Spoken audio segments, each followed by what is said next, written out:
உண்ணுங்கள். ஆகட்டும். அன்பரே, நீரா சிறு தொண்டர் செந்நெல் அடிசிலுடன் அறுசுவையுடைய காய்கறிகளும் கனி வகைகளும் சர்க்கரையும் நெய்யும் கலந்த இனிய பலகாரங்களும் இட்டு பெரிய விருந்து படைத்திருக்கும் நீர் பெரும் தொண்டர் அல்லவா? இல்லை சுவாமி, இல்லை. தங்களை போன்ற பெரும் தொண்டர்களை உபசரிக்கும் பாக்கியம் உள்ள சிறு தொண்டன் தான் நான். அருமையான தொண்டு. எனது பணி என்றென்றும் தொடர வேண்டும் என்று என்னை வாழ்த்துங்கள். அடியாரை காணும் போதெல்லாம் அரணாரை காண்கிறேன் என்று உள்ளம் உருக அமுது படைக்கும் தங்கள் இல்லத்திற்கு அந்த சிவபெருமானே ஒரு நாள் வந்து உணவருந்தினாலும் ஆச்சரியப்படுவதற்கில்லை. இறைவன் அருள் உனக்கு பரிபூரணமாக கிடைக்க வேண்டுமென வாழ்த்துகிறேன். மிக்க நன்றி சுவாமி. உணவருந்துங்கள் சுவாமி. ஆகட்டும்.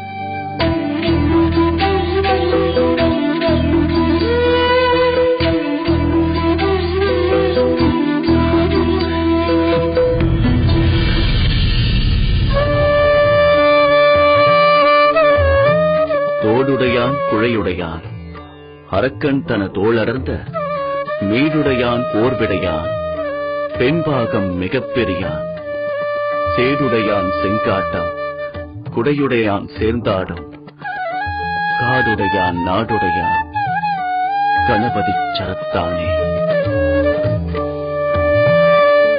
ஆஹா, திருஞான சம்பந்தர் இந்த செங்காட்டன் குடியில் எழுந்தருளியிருக்கும் பெருமானை பற்றி பாடியுள்ள பாடல் காலத்தை வென்று வாழப் போகிறது.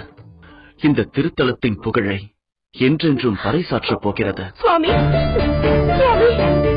என்ன நகை, ஏன் இப்படி பதறிக்கொண்டு வருகிறாய்? நம் செல்வன் சீராளன். சீராளனுக்கு என்ன? வழக்கமாக அதிகாலையிலேயே எழும் பிள்ளை இன்று அவ்விதம் எழவில்லை. இரவு வெகு நேரம் விழித்திருந்ததால் அயர்ந்து உறங்குகிறானோ என்று நினைத்தேன். இப்பொழுது பார்த்தால் படுக்கையில் இருந்தபடியே முனகிக் கொண்டிருக்கிறார். என்ன வாயிற்று என்றே புரியவில்லை. என்ன சொல்கிறாய் நகை? வா சென்று பார்க்கலாம்.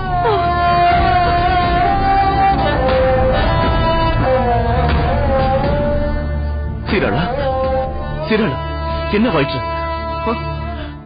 சீராளா, என்ன செய்கிறது? உடலெல்லாம் வலிக்கிறது அப்பா.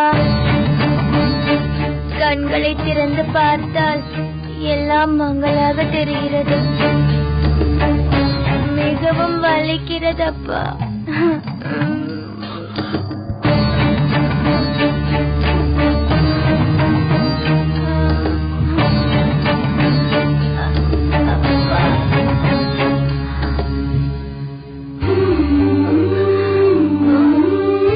ஐயோ, பிள்ளைக்கு மஞ்சள் காமாலை நோய் கண்டிருக்கிறது. சந்தனா, அம்மா உடனே சென்று வைத்தியரை அழைத்து வா. சரி அம்மா. நங்கை, நம் பிள்ளைக்கு ஏன் இப்படிப்பட்ட நோய் வந்ததென்று தெரியவில்லையே. எவருக்கு எந்த நோய் வரும் என்று யாரால் சொல்ல முடியும்? உடல் என்பதை நோயின் இருப்பிடம் என்று பட்டினத்தார் பாடவில்லையா? எந்த நோயாக இருந்தாலும் அதற்கேற்ற மருத்துவம் என்பது உண்டு. வைத்தியர் வந்து பார்த்து நிச்சயம் குணப்படுத்தி விடுவார். அமைதியாக இருங்கள்.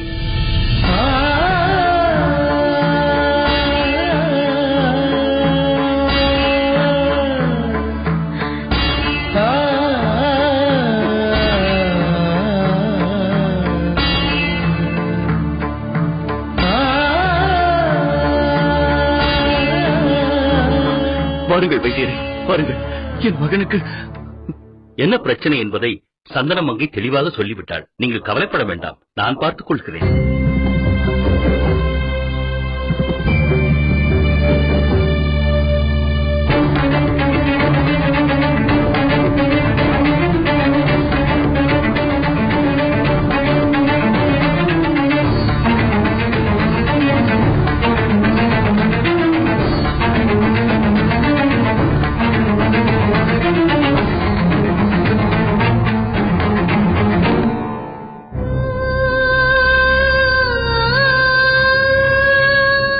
வைத்தியரே,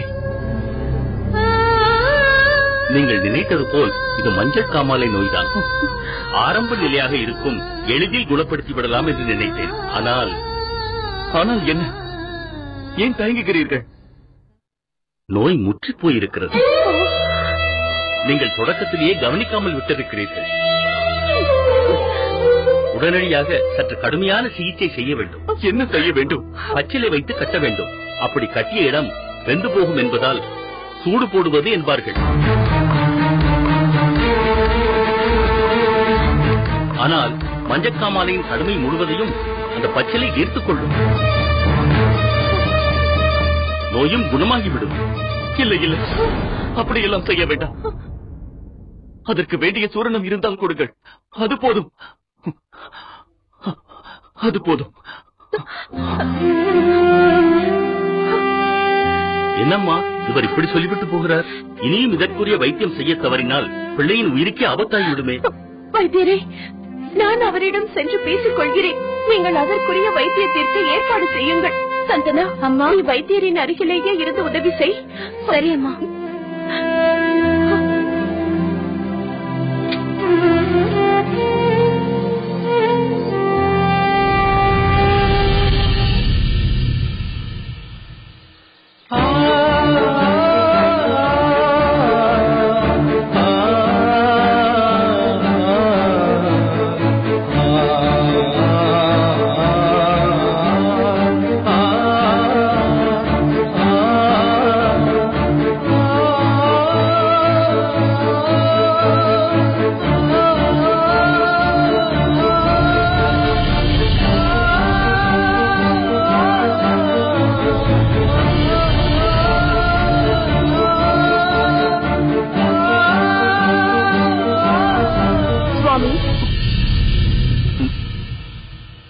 சீராளனுக்கு பச்சிலை கட்டு போட ஏன் மறுக்கிறீர்கள்?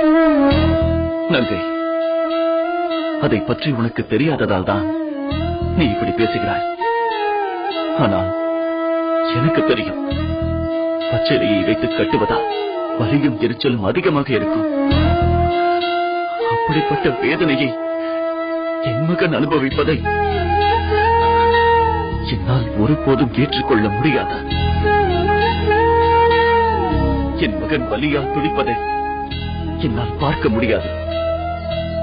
அது மட்டுமல்ல, பச்சிலை வைத்து கட்டும் இடம் வெந்து வாழ்நாள் முழுவதும் அவன் வலியால் துடித்து அது முழுவதும் ரணமாகி ஒரு அடையாள சின்னமாகி விடுவதை என்னால் நிச்சயம் அனுமதிக்க முடியாது. நிச்சயம் அவன் தாங்க மாட்டான். அவன் தாங்கினாலும் நான் தாங்க மாட்டேன். ஏதேனும் சூரணம் கொடுக்க முடிந்தால் அதை கொடுக்க சொல். சுவாமி, தாங்கள் போர்க்களங்களுக்கெல்லாம் சென்று பல போர்களில் பங்கு கொண்டீர்கள் அல்லவா? அது ஏதோ பூர்வ ஜென்ம சம்பவம் என்றது போல். நானே அதையெல்லாம் மறந்துவிட்டேன். எதற்கு அதையெல்லாம் இப்போது நினைவுபடுத்துகிறாய்? காரணம் இருக்கிறது சுவாமி. போருக்கு சென்றவர்கள் பிறரை காயப்படுத்துவதோடு தாங்களும் சில காயங்களை தங்கள் மேனியில் ஏற்க நேருமே. அதை விழுப்பும் என்று சொல்லி மகிழ்வார்களே.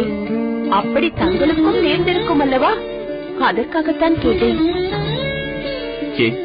அப்படி என் மேனியில் பட்டிருக்கும் விழுப்புண்களை நீ பார்த்ததில்லையா? பார்த்திருக்கிறேன் சுவாமி. பிறகு எதற்கு கேட்கிறாய்?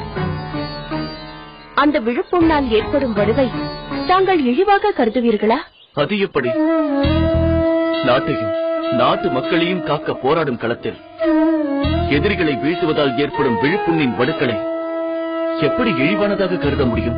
சரியாக சொன்னீர்கள்.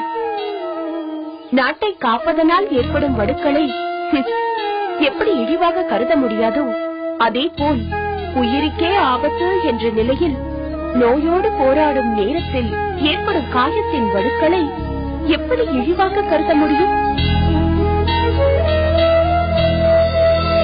உயிருக்கே ஆபத்து என்ற நிலையில் நோயோடு போராடும் நேரத்தில் ஏற்படும் காயத்தின் வடுக்களை எப்படி இழிவாக கருத முடியும்? நம் சீராளனின் நோய் முற்றிப்போன நிலையில் அவனுக்கு உடனே பச்சிலை வைத்தியம் செய்தாக வேண்டும். இல்லையே அவனது உயிருக்கே அது ஆபத்தாகிவிடும். ஆனால் அந்த சூட்டுக்காயத்தின் வலியும் வடுவும் அப்படியே நின்று விடுமே. அதையெல்லாம் நினைத்து நம் பிள்ளையை இப்போது அப்படியே விட்டுவிட முடியுமா? அதையும் ஒரு விழுப்புண்ணாக கருதுவது தவறாகுமா? களத்தில் ஏற்படும் வடுவும் பச்சிலை கட்டால் ஏற்படும் வடுவும் ஒன்றாகுமா? அவனை காப்பதற்கு அப்படி ஒரு வடுவை ஏற்பது அவசியம் எனும் போது அதை செய்யாமல் இருக்க முடியுமா? இல்லை இல்லை, என் மகன் அந்த பச்சிலையால் துடிப்பதை என்னால் பார்க்க முடியாது. சுவாமி, சிறிது நேரம் வலியால் துடித்து நோய் தீர்ந்து அந்த வடுவோடு நீண்ட காலம் அவன் வாழ்வது முக்கியமா? அந்த சிறு வலியையும் தாங்க முடியாது என்று சொல்லி அவன் மாண்டு போகட்டும் என்று விட்டு விடுவது முக்கியமா?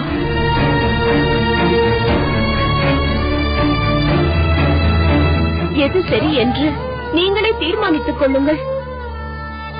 நங்கை,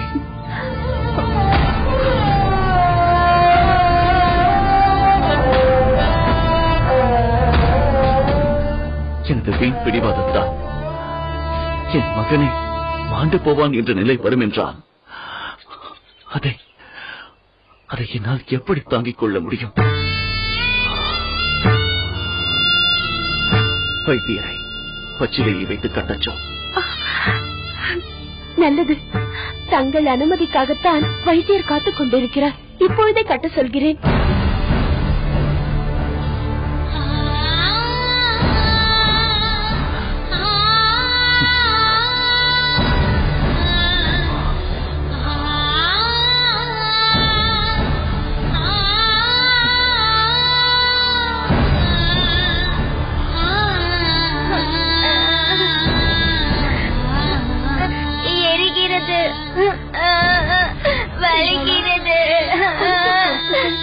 ஒன்றுமில்லையப்பா, சற்று பொறுத்து. வலிக்கிறது.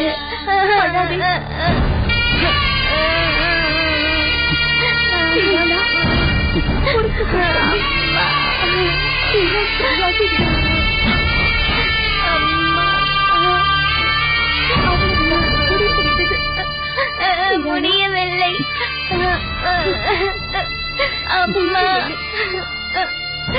தங்கை, இனி பயம் இல்லை. உரிய நேரத்தில் மருந்தை வைத்து கட்டிவிட்டோம். பிள்ளை இனி பிழைத்துக் கொள்வான். ஆனால் ஒன்று, என்ன? இன்று இரவு முழுவதும் சற்று சிரமப்படத்தான் செய்வான். வலி இருக்கத்தான் செய்யும். அதற்காக வருந்த தேவையில்லை. இரவு கஞ்சி சாதம் மட்டும் வைத்துக் கொடுங்கள். நாளையே குணமடைந்து விடுவான். நல்லது வைத்தியரே. சரி, நான் வருகிறேன். சற்று பொறுங்கள் நங்கை. அவர் வைத்தியம் பார்த்ததற்கு அவருக்கு எதையும் கொடுத்தனுப்பாமல் அனுப்புகிறாயே? சுவாமி, அவர் நம் வீட்டில் யாருக்கு சிகிச்சை செய்தாலும் அதற்கு பலனாக பொருள் வாங்குவதில்லை. ஏன்? நாட்டை காக்கும் பணியில் இருப்பவரின் வீட்டை காக்கும் பணி என்னுடையதல்லவா என்பார். வைத்தியரே, உங்களை போன்றோரின் அன்புதான் சில ஆண்டுகள் நான் பிரிந்திருந்ததை தாங்கிக் கொள்ளும் சக்தியை என் மனைவிக்கு வழங்கியிருக்கிறது. இருந்தாலும் சோதிடருக்கும் வைத்தியருக்கும் உரிய பொருளை தராவிட்டால் அது பலிக்காது என்பார்கள். அதனால் தாங்கள் எனக்காக இதை பெற்றுக்கொள்ளத்தான் வேண்டும். சரி, கொடுங்கள்.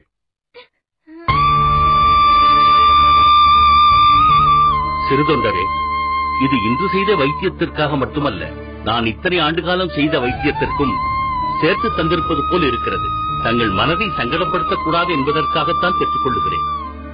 சரி, நான் வருகிறேன்.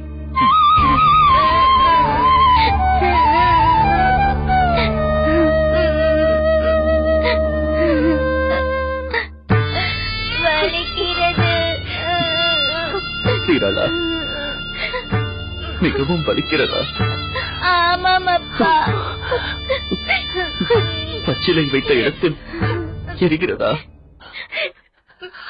மிகவும் எரிச்சலாக இருக்கிறதப்பா.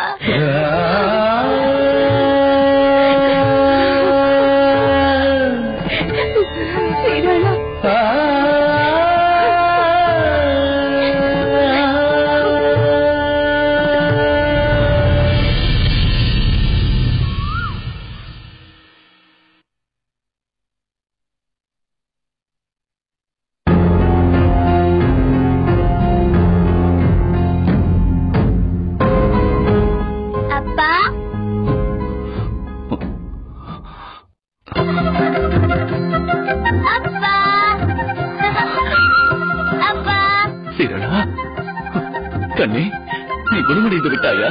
ஆமாப்பா, இப்போது நான் நன்றாக இருக்கிறேன். இப்போதுதான் வைத்தியர் வந்து பார்த்தார். என்ன சொன்னார் நங்கை? நோய் பூரணமாக நீங்கிவிட்டது என்றார். பச்சிலை கட்டிய இடத்தில் உள்ள ரணம் ஆறுவதற்கு வேறு மருந்து வைத்து கட்டியிருக்கிறார். என்னை எழுப்பி இருக்க கூடாதா? தாங்கள் இரவெல்லாம் விழித்திருந்து இப்போதுதான் கண் அயர்ந்தீர்கள். அதனால்தான் உங்களை எழுப்பவில்லை. எப்படியோ சீராளன் நோய் நீங்கிவிட்டது, அதுவே போதும். நங்கை, சுவாமி, இன்று சிவனடியார்களுக்கு அளிக்கப் போகும் விருந்து எப்போதும் இருப்பதை விட மேலும் சிறப்பாக இருக்க வேண்டும். ஆகட்டும் சுவாமி. நான் நீராடிவிட்டு கணபதிச்சரம் ஆலயத்திற்கு சென்று இறைவனை வழிபட்டு சீராளனை குணப்படுத்தியதற்காக நன்றி கூறிவிட்டு வருகிறேன்.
கணபதிச்சரத்தில் எழுந்தருளி இருக்கும் பெருமானே, உன் சன்னதியில் நான் எடுத்துக்கொண்ட விரதத்தை இன்றளவு தவறாமல் கடைபிடித்து வருகிறேன்.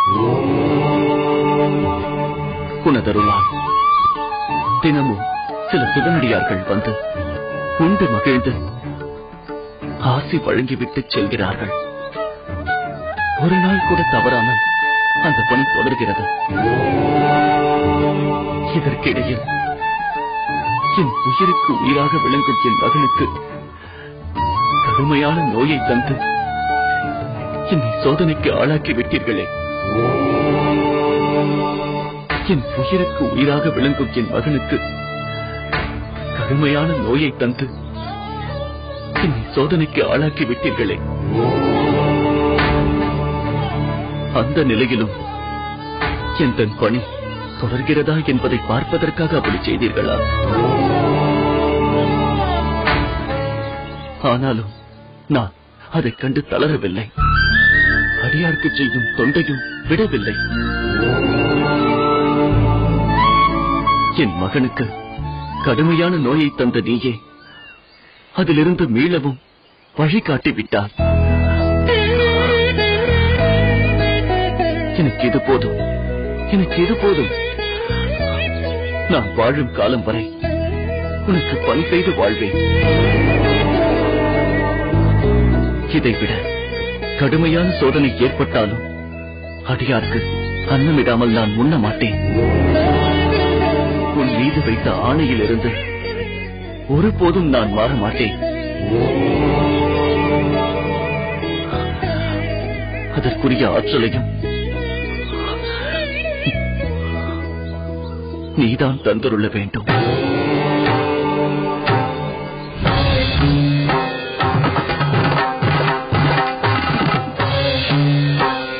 சுவாமி,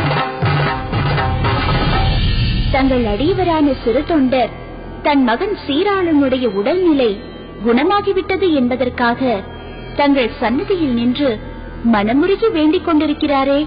ஆம் தேவி, அதற்கு முன்னால் தன் பிள்ளைக்கு ஏற்பட்ட நோயைக் கண்டு அவன் எப்படியெல்லாம் துடித்தான். அந்த பிள்ளை வலியால் துடித்த போது தானே அதை அனுபவிப்பது போல் எவ்வளவு வேதனைப்பட்டான். கடந்த ஞானியரும் கடப்பாரோ பிள்ளை மேல் காதல் என்பதற்கு சிறு தொண்டனே உதாரணமாகிவிட்டான். பெற்ற பிள்ளையிடம் பற்று வைப்பது தவறல்லவே சுவாமி? ஆனால் என்னை பற்றுபவன் எல்லா பற்றுகளையும் துறந்தவனாகத்தானே இருக்க வேண்டும். ஆமாம். அதற்காக இப்பொழுது என்ன செய்ய போகிறீர்கள்? அவனது பக்தியை சோதிக்கப் போகிறேன். தான் கடைபிடிக்கும் விரதத்தில் உறுதியாகத்தான் இருக்கிறானா என்பதை நானே நேரில் சென்று பார்க்கப் போகிறேன். தன் மீது பக்தி கொண்டவர்களை கடுமையாக சோதிப்பது தங்களின் இயல்பாகிவிட்டது. திருநீலகண்டனிடம் ஒரு ஓட்டை கொடுத்து பின் அதை மறைத்து அவன் ஒரு கள்வன் என்று குற்றம் சாட்டி அவையிலே நிறுத்தி அவமானப்படுத்தி சோதித்தீர்கள். புனிதவதியை மாங்கனியை காரணமாக்கி கணவரிடமிருந்து பிரித்து காரைக்கால் அம்மையாராக மாறும்படி செய்து சோதித்தீர்கள். இப்பொழுது இந்த சிறு தொண்டன் தன்னை நாடி வரும் சிவனடியார்களுக்கு உணவளிப்பதாக விரதம் ஏற்றுக்கொண்டு இன்று வரை தவறாமல் கடைபிடித்து வருகிறான். அவனை எந்த உருவில் சென்று சோதிக்கப் போகிறீர்கள்? ஜடா மகுடத்தை பிரித்து சடையாக 4 திசைகளிலும் பறக்கும்படி செய்து அன்பின் அடையாளமான கொன்றை மலர்களை விடுத்து வீரத்தின் அடையாளமான தும்பை மலர்களை தரித்து விடமுண்ட கண்டத்தை மறைத்து திடம் கொண்ட மணிகளான வடத்தை கழுத்தில் அணிந்து செம்பவள மேனியை மறைக்க கருத்த யானையின் தோலை உடுத்து அதற்கும் மேலாக கபால பைரவர் எனும்படி திரிசூலத்தை கையில் ஏந்திச் சென்று சோதிக்கப் போகிறேன். ஆஹா, தாங்கள் கூறிய திருக்கோலத்தை கேட்டு என் மேனி சிலிர்க்கிறது.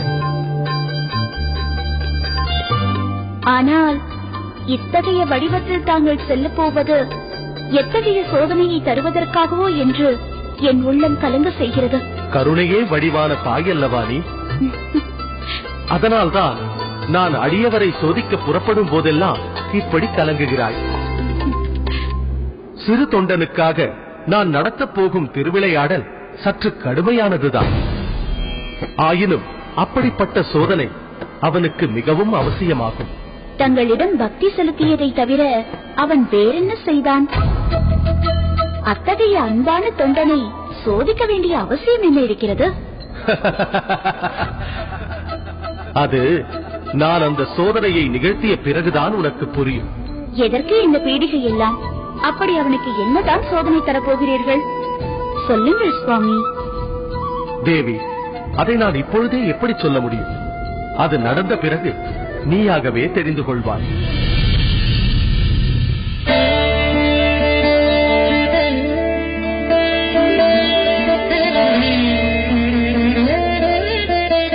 சந்தனா, ஐயா, அடியார்கள் யாராவது வந்திருக்கிறார்களா? அதற்காகத்தான் ஐயா வாசலுக்கு சென்று பார்த்தேன். இன்னும் யாரும் வரவில்லை. ஆச்சரியமாக இருக்கிறதே.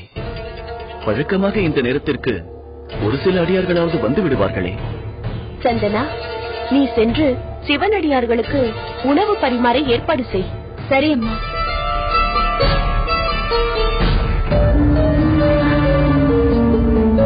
சுவாமி, என்ன நங்கை? தாங்கள் ஏதோ பதட்டத்துடன் காணப்படுகிறீர்களே. ஆமாம். என்னவாயிற்று?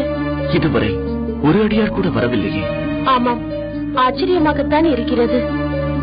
ஒரு சில அடியார்களாவது உணவு நேரத்துக்கு முன்பே வந்து உங்களோடு உரையாடி கொண்டிருப்பார்கள்.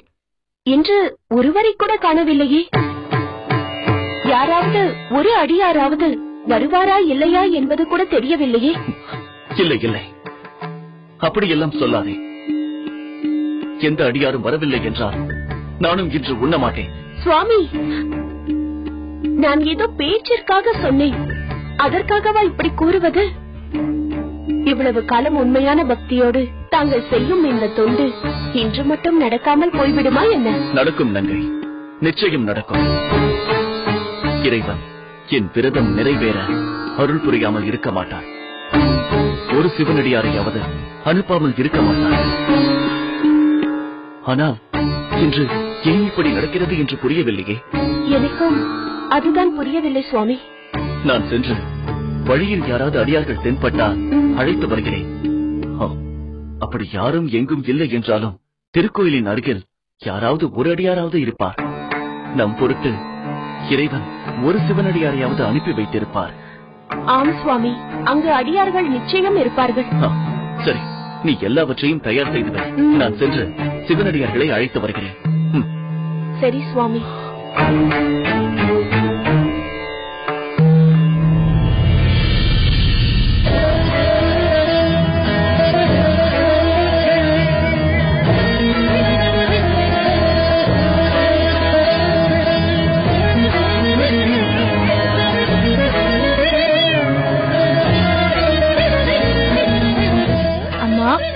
உணவுப் பொருட்கள் அனைத்தும் தயாராகிவிட்டது.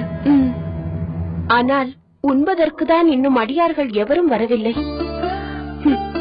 அதற்காகத்தான் கோவிலில் யாராவது இருக்கிறார்களா என்று பார்க்க அவர் சென்றிருக்கிறார். ஐயா நிச்சயம் யாராவது ஒரு அடியாருடன் தான் வருவார். சரி சந்தனா, நீ சென்று மற்ற வேலைகளை பார். சரி அம்மா.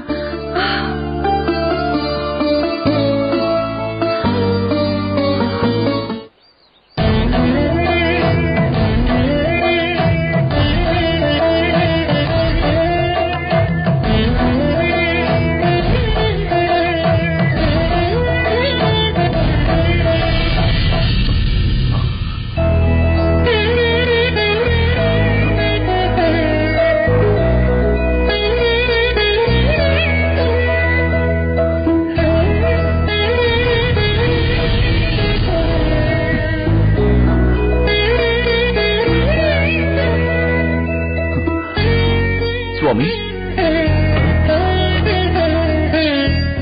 சொல் அப்பனே.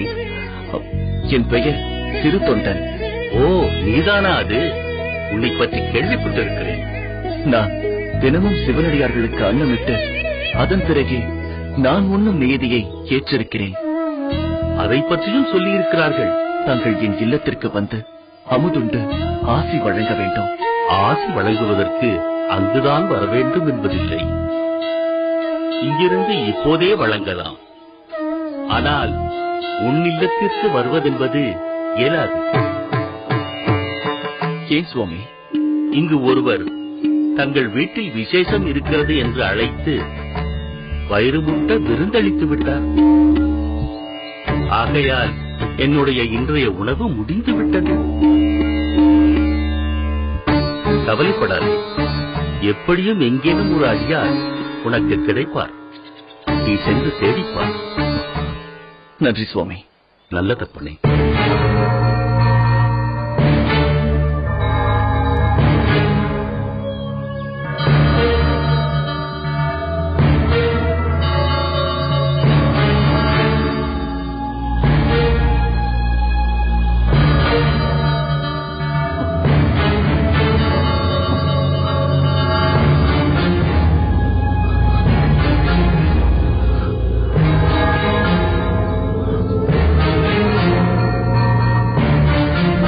திருச்சிற்றம்பலம். திருச்சிற்றம்பலம். திருச்சிற்றம்பலம். திருச்சிற்றம்பலம். திருச்சிற்றம்பலம். சுவாமி, சொல்லப்பா. என் பெயர் சிறு தொண்டன். அடியாருக்கு அன்னமிட்டு அதன் பின் உண்பது என் நியதி. தாங்கள் என்னோடு என் இல்லத்திற்கு வந்து அமுதுண்டு ஆசி புரிய வேண்டும். சிறு தொண்டரே, உமது வார்த்தைக்கு மறுவார்த்தை பேசுகிறேனே என்று நினைக்க வேண்டாம். இன்று முழுவதும் நான் விரதத்தில் இருக்க வேண்டும்.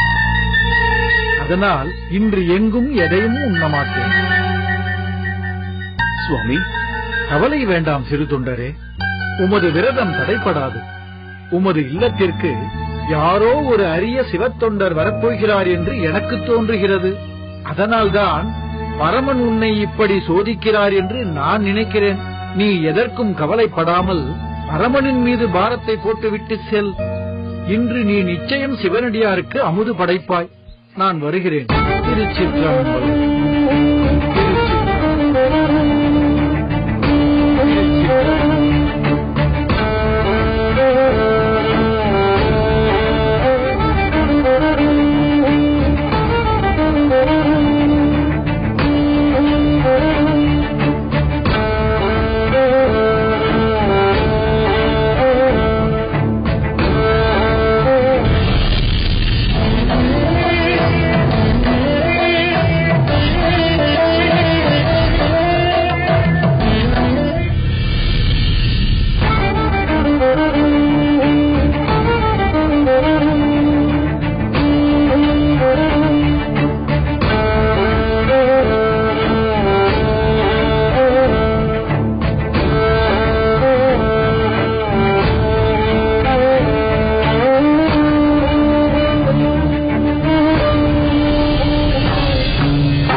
சுவாமி,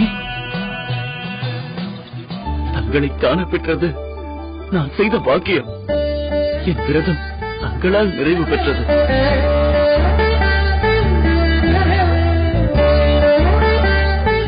நீர் யாரோ? என்னை சிறு தொண்டன் என்பார்கள். ஓ, நீர்தான் அந்த பெரிய சிறு தொண்டரா? சுவாமி, தங்களைப் போன்ற சிவனடியார்களுக்கு முன் நின்று பேசக்கூட தகுதியற்றவன் நான் என்பது எனக்கு நன்றாக தெரியும்.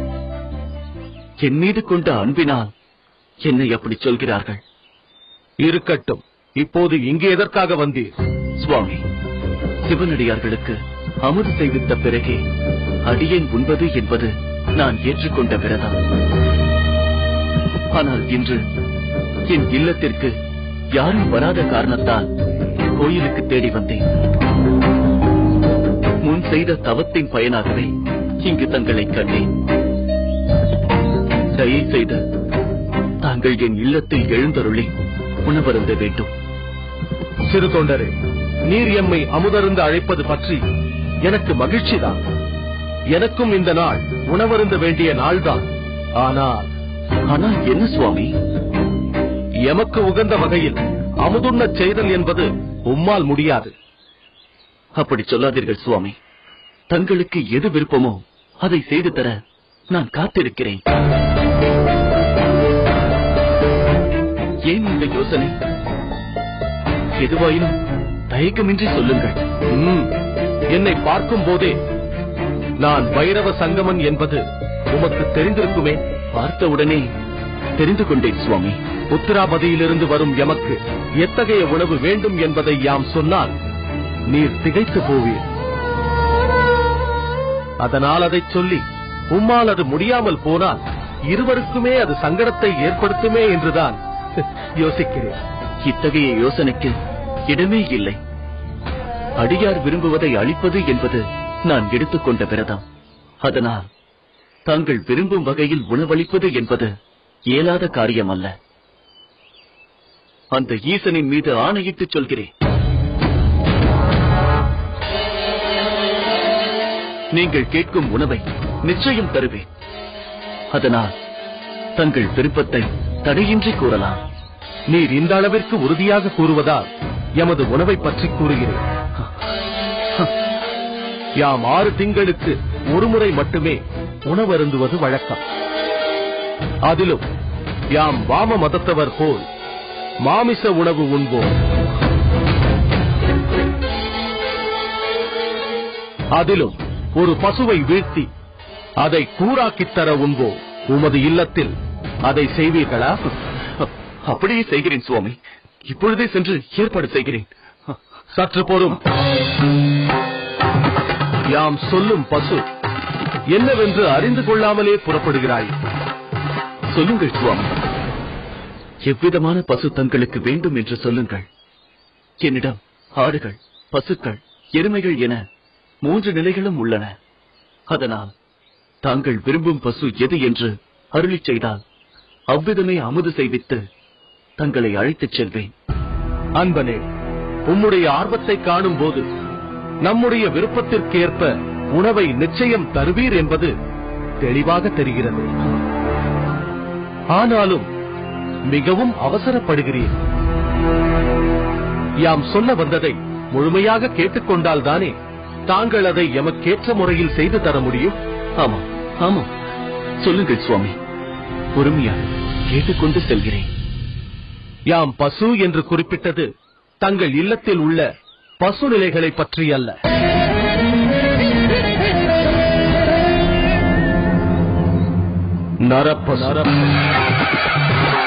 நரப்பசு என்றால் ஒரு குடிக்கு ஒரு பிள்ளையாக உள்ள பாலகனாக இருக்க வேண்டும். அந்த சிறு பிள்ளையை பலியிட்டு மனநிறைவோடு அதை உணவாக சமைத்து தர வேண்டும்.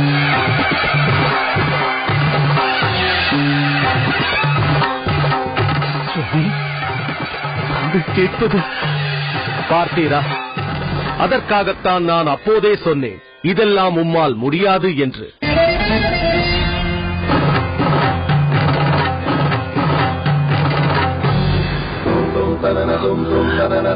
Thank